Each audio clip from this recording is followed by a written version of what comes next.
Hi everyone, it's Jeremy here. Today we're going to think about dictionaries in Python. So here's the Oxford Dictionary of Computing. This is one I had when I was an undergraduate.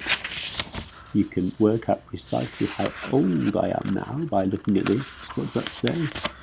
4th edition 1996. Yes, February 1996. That's when I studied computing as an undergraduate. And in our dictionary, you see here you've got terms and their definitions. And we're going to look up the term, there it is there, dictionary. Any data structure representing a set of elements that can support the insertion and deletion of elements. We've already encountered the idea of a list, which is an indexed data structure. Look here, we've got an animals list with 3 elements, and animals subscript 0 gives back the 0, or first element, which is aardvark, a string. Now, for dictionaries, these are associative data structures. We associate keys with values. Whereas in a list, the index has to be an integer, in a dictionary, the key could be a less constrained data type, perhaps a string or a floating point number or something like that. Let's make a dictionary in Python then. And this dictionary is going to be called capitals. Okay, and we're going to use the curly brace to open the dictionary. I'm going to say the capital of England is London, comma, so that's the first key, England, and value, London. Then the capital of Scotland, this is still all on the same line really, is Edinburgh. And the capital of, should we say Wales, is Cardiff. Okay, good. And then we're going to close the braces and we define our dictionary now. So we see we use the curly braces here to open and to close the dictionary. And the dictionary consists of a set of key-value pairs. The key is separated from the value by a colon, and each of the key-value pairs is separated from others by a comma. Just like elements are in lists, in fact, separated by commas. So now I can look things up in here. And I can look at capitals, square brackets for looking up. England, I look at the key, and it should give me back the value. London, okay. I look up capital Scotland, and it should give me back Edinburgh. But if I look up capitals France, I haven't defined that. So it'll say, oops, there's an error. I haven't got a key France, so I don't know what the value is. We could add that in. We could say capitals France equals Paris. So we've added it now. So now when we try and look for capitals France, where's it gone? Capitals France, it'll print Paris.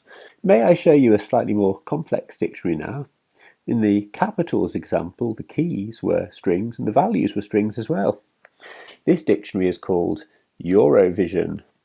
And again, the keys are going to be strings, okay, but the value associated with key is going to be the list of years that country had won the Eurovision Song Contest. Whoops daisy, let me find it here.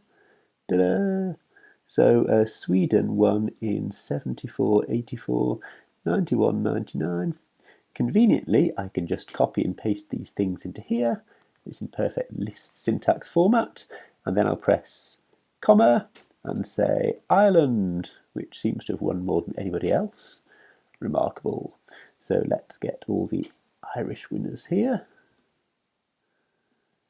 Copy and paste.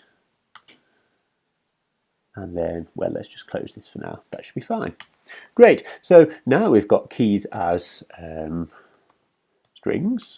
Eurovision, Ireland, but the value that's going to be returned is a list of integers in this case, which is years. So suppose we wanted to find out the number of times Ireland had won. We look at the length of that list. There we go, they won 7 times. Suppose we want to find out the first year that they won. We look for the 0th element of that list, and we get out 1970. Notice that the length of Eurovision Ireland is very different to the length of Eurovision. The length of the dictionary tells us how many keys there are in the dictionary. In this case, only two key value pairs. We could look at the keys, in fact. We could see the keys of Eurovision, and that should tell us at the moment we've just got Ireland and Italy in. Oh no, maybe we need to say Eurovision.keys, empty brackets. There we go, and that gives us back Sweden and Ireland. Okay. It's possible to iterate over the keys in the dictionary. Let's go back to my capitals example. So I can say for country in capitals, then I can say print the capital of plus country plus is plus country capitals, and do the lookup for that country string, and that should tell me the capital of each country which is in my dictionary. So we see that dictionaries are helpful associative data structures associating keys with values.